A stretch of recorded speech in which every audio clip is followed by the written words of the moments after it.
Okay, good morning. So here I am going to show you, if you haven't already traced yours, how to trace your template. So you see I've got my template here. I put it on a light board, but this light board is a little weak. And see, I am just tracing out, hold on, okay. I'm tracing out the feather stitches. Mommy, I want to make those. Yeah, I'll do it with you too. And I want to taste them. You want to trace it? Okay, we'll do that later, but Mommy's making a video right now. Can Mommy just finish the video? Then we'll do it together, okay? All right, so you see I'm just tracing. You'll see it's a feather stitch. It's always like you do one side, other side, one side, other side. And then I'll go in. Oh, you see that kind of slipped off my paper. There we go. And I'm going to put in the little circles that are going to be for the French knots. Okay. Now I've got my template my fabric all traced. I just used the same template I sent you guys. The only difference was I changed up a few things I wanted to show. This might be the one I sent you guys. I can't remember. You see, I printed this. This is an 8x10 sheet. It's smaller. I think I sent the girls that I sent home with a sampler. I actually printed out bigger, so it filled the sheet to just try to make the stitches bigger to make it easier on you. If you prefer to do the smaller stitches, you can always have your mom print out the sheet on like half, 5x7 or whatever the setting is. So now I'm just going to put my here, put it on. Quick note, this is the needle you want to get. They're at Hobby Lobby. It says embroidery needle size 5. I found this is kind of the perfect blend of having a big head and thick enough. You can also, there's other sizes I gave out. Some of them might be better for different fabrics, but this is a good starting one. Sometimes it's called cruel needles, size 5, but this is one I found the best. Okay, so now I've threaded my needle and we're ready to start. So I want to reiterate with the feather stitch, you'll notice there's always what I like to call V's. Do you see those little V's? It's more obvious on what I call like the zigzag feather stitch. So these are all the same stitch, the basic feather stitch. You'll see here though, it's like there's a V and it goes this way and there's a V. So you can think of that as interconnecting V's. Do you see that? V, V, V. This is also interconnecting V's. The difference is that the midline here, sorry, it keeps focusing on my hand. The midline here is a little bit of a zigzag. Do you see that midline? We could call it the vine, and we could call these the branches, the spokes that stick out, versus that little central sort of zigzag vine. Here, that central vine is actually more or less straight, and the spokes stick out. So you can still see there's V's, it's just they're tilted. There's a V there, V there, V there, V there. Now these V's are very important because I'm going to come up and then I go back down the top of the V. See, this is the tips of the V. Now, if I just pull it through, it's not a V. See, it just makes a sad little line. I want it to make a V. So what I want to do is come up at the vertex or at the arrow of the V. I don't know if that's here, if that makes sense. Okay, so if you think about it, I'm coming up at one side of the V. I go down into the other side of the V. Well, focus issues. There we go. And then before I pull it all the way through, I'm going to come down at the peak of the V. Now this might be more obvious if I show it to you on the, I'll do a few more stitches and then I'm going to show it to you what it looks like on the other. Now, what I find on the other one, on the zigzag one. Now what I will say is I actually find it easier to turn it around and never lose sight of my needle. Do you see how I poke it in at the tip of the branch and I come up at the vine? So if you look at that, I poke in at the tip of the branch and I come up at the vine. Always come up at the vine. Ah! See what happened there was I missed catching my loop. Boom! See? So if the loop is in front of me, on the top, that's easier. So I go in at the tip of the branch, up the center of the vine. There we go. Sometimes you gotta play with a little, make it come back where you want. In at the tip of the branch, up at the vine. But see, if I pull that there, I'm gonna end up with I want to make sure my loop gets caught by me coming up. See? Okay. And in the tip of the branch, up at the vine. Anyway, you'll see how that puts in, tip of the branch, up at the vine. And then always make sure you're catching the loop. You want to make sure you're catching it like that. Okay.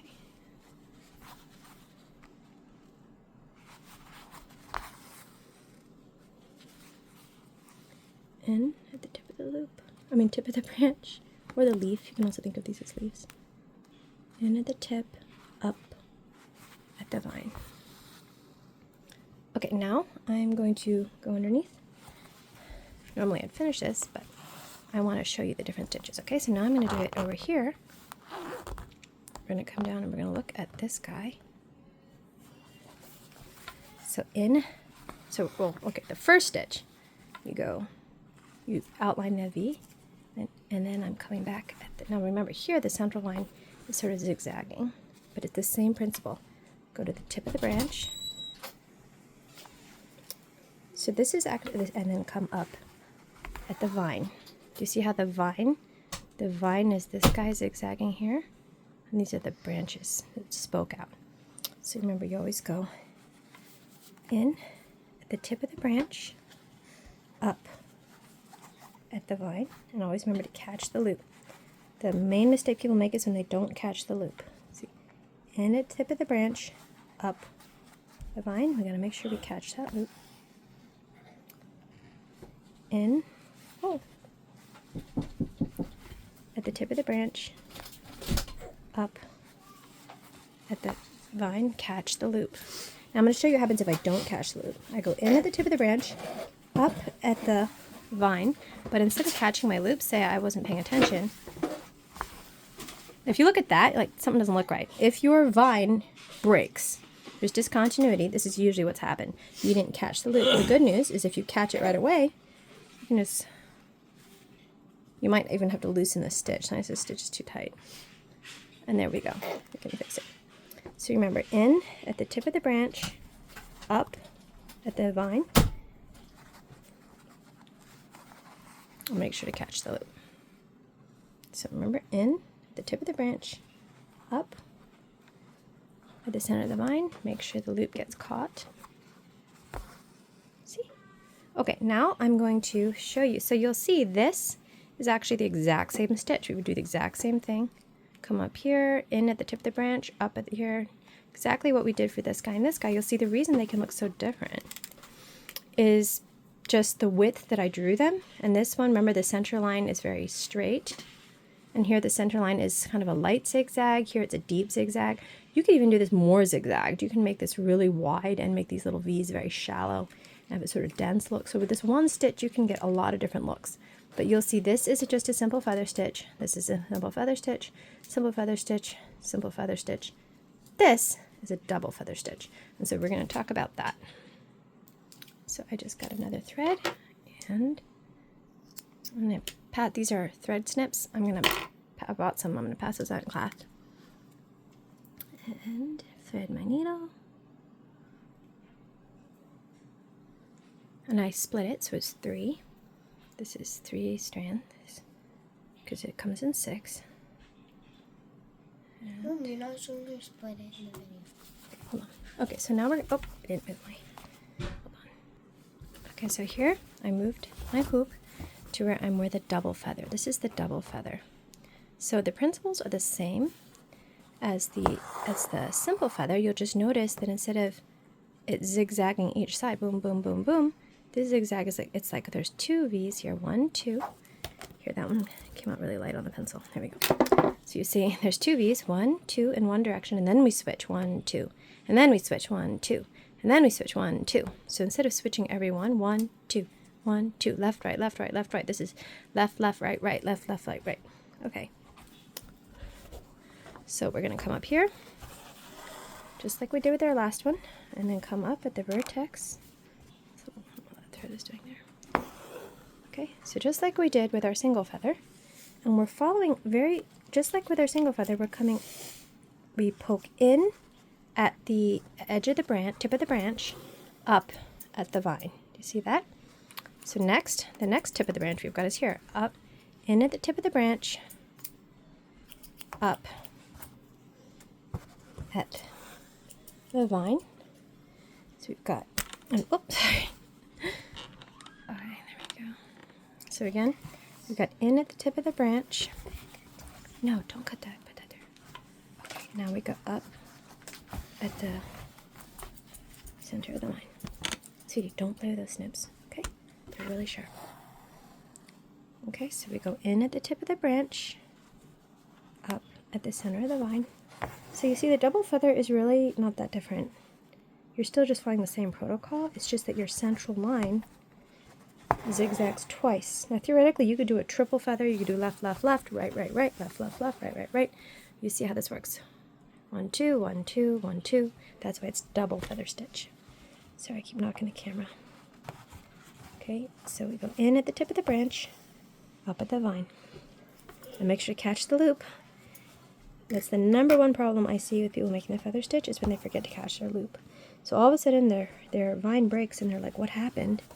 What happened is that, but the good news is if you catch it right away, it's actually not hard to fix. So I'm just going to demonstrate the most common mistake again. So here I go in at the tip of the branch, up at the vine, but instead of my thread being caught, my thread is not caught. This is the most common problem I see with this.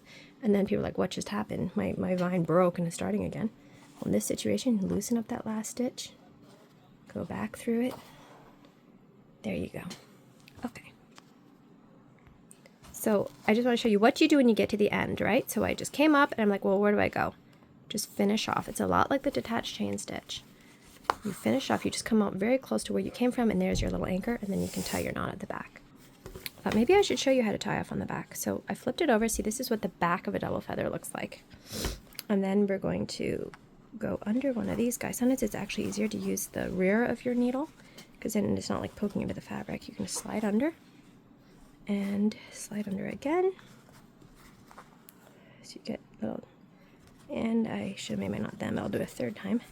So I've got a little loop, and right before I close off the loop, and I go through that loop. And bloop, there we go. Okay, so you may, I just did a simple, so this is a simple feather stitch, this is a double feather stitch.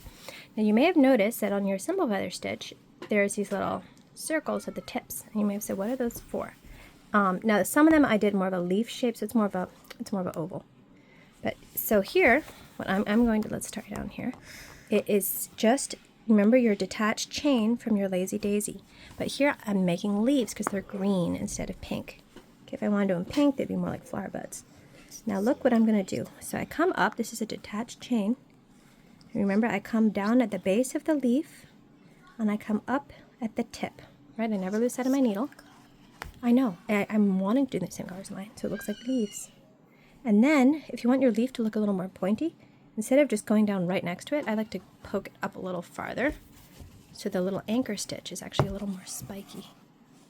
I mean, that's if you want a little pointy leaf. If you want a more rounded looking leaf, then you would make this stitch a little shorter. And so you can play around with it how you want your leaf to look.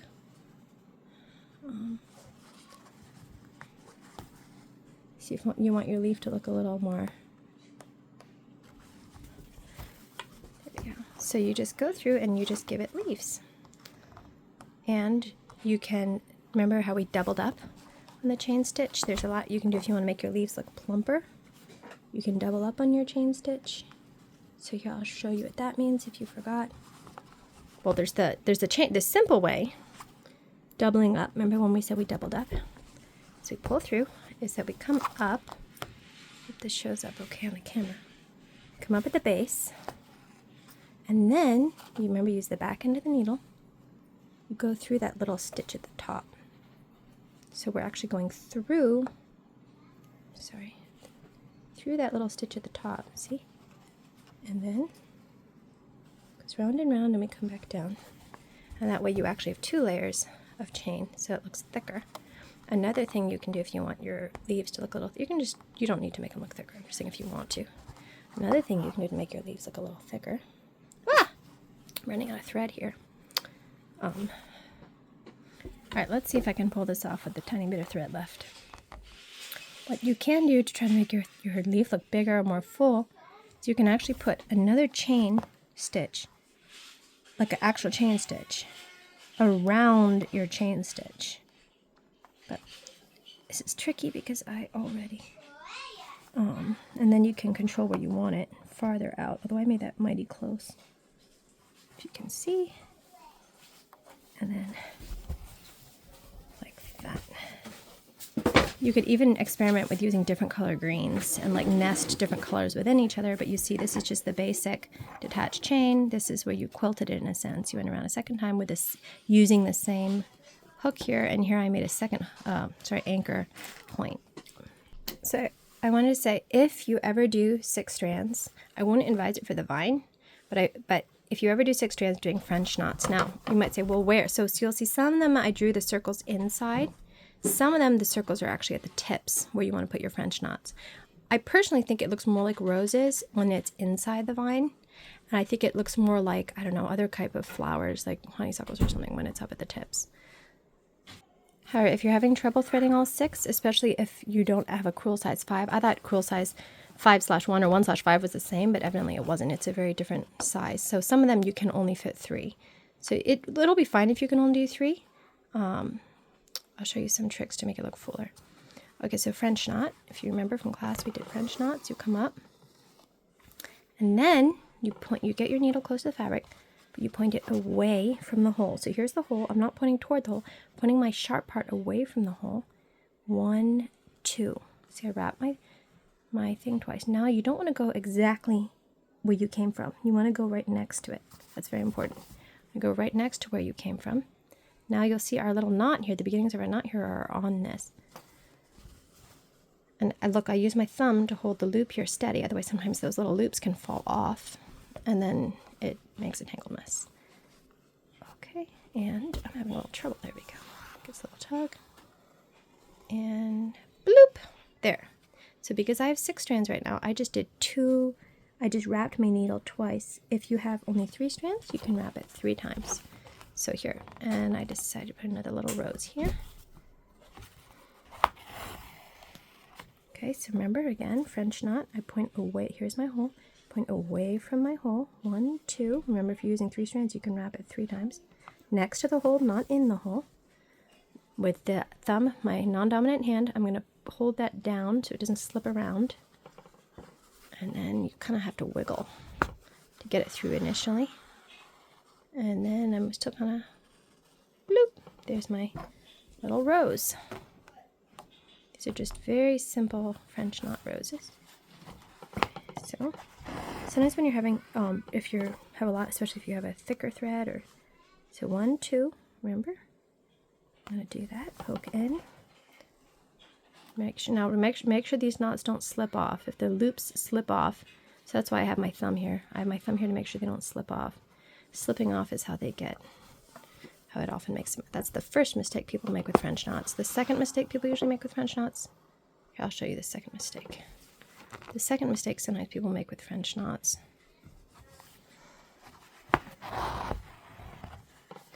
is when they, 1, 2, here we go. So the 2 mistakes people make with French knots, one of them is letting these loops slip off the thread. The second mistake people sometimes make is by having this guy like way up in the middle, these loop in the middle of this. Then when you come down, you can sometimes end up with this little crazy loop. So you kind of want to pull these loops down to the base, but you don't want to pull them down so hard that you can't get your needle through. So there's sort of a sweet spot where you want to get them kind of down to the bottom here, but not pulled so taut that you can't get your needle through it, but just taut enough. And then often with French knots, you sort of have to wiggle your needle on the other side. So let me try to show you on the other side what I'm doing here. So here, and then remember, you never come up directly in the hole you came from. So do you see how I'm having, because I have six strands right now instead of 3, the needle doesn't want to come. So you kind of knead it back and forth. You wiggle it, and then it'll come. That's what I'm doing on the back end when I'm having trouble too. So here, 1, 2, but I think next time I might just do these with 3 and then just go around the needle 3 times when I wrap the needle. So here I'm pulling, And again, I have to tug, so yeah, I much prefer doing this with 3 strands instead of 6. Bloop, there we go.